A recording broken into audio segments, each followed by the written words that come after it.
Hello, hello, hello. It's a Citizen Pain again, back with another review. I don't really do these like most people do for anything other than I like reviewing comic books. I love comic books. I don't get a lot of time because I do trucking, and when I'm not trucking, I do delivery and other side jobs. I do pretty well for me and my family, so when I reward myself with reading my comics and I really like something or dislike something, I like to put it out there. I really don't care. People can like it or hate it, don't care. Just something to do. Now I'm reviewing ThunderCats number 20. This is absolutely getting to be a really intense series. This issue here, spoilers for anyone who's not reading, or who's reading that hasn't read it yet, absolutely phenomenal. It covers the origins. It gives you a look into the past of both Jaga and Mumra. If you've been following the series, then you know that they're both basically intertwined some way. This explains a bit of it, not all of it. The artwork, as always, is amazing. I will say that making Mumra kind of looks like Gollum in this, like a demonic Gollum. Somehow Jaga gets his body back and ends up going through the teleportation doors that we saw for the last few issues. I don't know why Tigra is face front on this one. He's not in it at all, really. I mean, he is here and there, like in glimpses, but nothing serious. This is mostly Jaga, Claudius. You even see Grun and Mumra, of course. This was. And I like the story they're building with the Snarfs in this. The Snarfs are completely different than the cartoons. I will say that it's hinting at Jaga doing some messed up things that caused Mumra to be this way. But it looks like it was done to be for the greater good, because there was a glimpse to Mumra wanting power for himself. There's even a part here where we see future Lino, and there's a part where Mumra actually is realizes the mistake of his hate and his anger, and he figures he'll follow the light and everything, and then accidentally Jaga ends up closing the door on him, literally.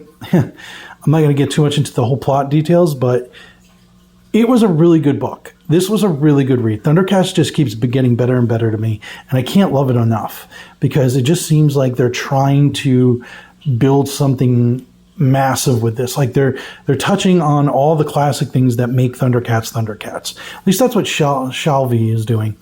I don't know about World Breaker. See my review on that one. But ThunderCats number 20 was a really good step into a deeper examination of the lore and backstories. The one thing I will say that I don't care for this, I was a fan of the 2011 series, but I grew up on the original series. One thing I will say about the 2011 series that I really loved, Lino, the mutants actually had names. They weren't just, Monkeyan, Junkian, Vultureman. They actually had names. I wish they would do that with this series, because naming them after their race is kind of weird. I always thought that was weird, even in the original cartoons. I used to go on this rant about how in the original cartoons, Mumra was actually not the bad guy. I mean, they crash landed in his freaking backyard. Nobody was beefing with him, and then they stirred stuff up with the neighbors. And then every time Lino was getting his butt kicked, he called for backup. I mean, there was even an episode where Snarf called him out on that. I laughed hysterically over that. But I mean, I love the original. It got me through a lot of interesting times when I was a kid. And I like the mix of science fiction and fantasy.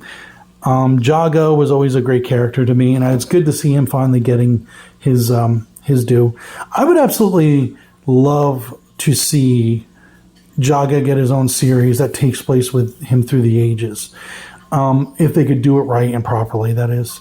Because this right here, that's a whole other video. But this I would highly recommend this. I would highly recommend this. If you haven't read Thundercats, go get the trades, go get whatever, look into it, watch them. My kids love this. Like, I got the trades for my boys, and they absolutely love Thundercats. I made them watch the 1980s cartoon with me and the 2011. Of course, they preferred the 2011 because they got a little more character depth in there. And I enjoyed it too personally. But they still loved this because this expands on the 1980s lore.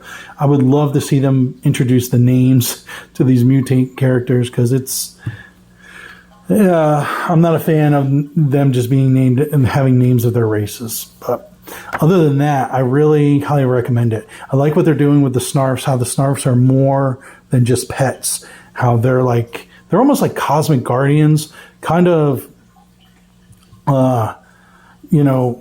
it's like they're watchers, guardians type things I don't know, it's just really interesting. I really can't wait to see what the Snarfs are all about. But anyway, like I said, this is a good book. Highly recommend it.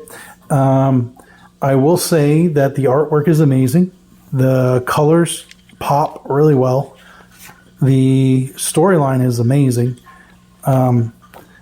So if you haven't gotten a chance to check out Dynamite Entertainment's Thundercats, or I would also recommend Thundercats Lost, then I suggest you do it now. It's totally top-notch stuff. Highly recommend it.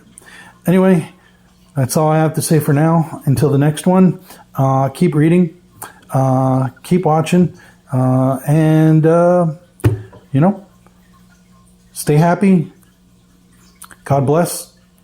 Later.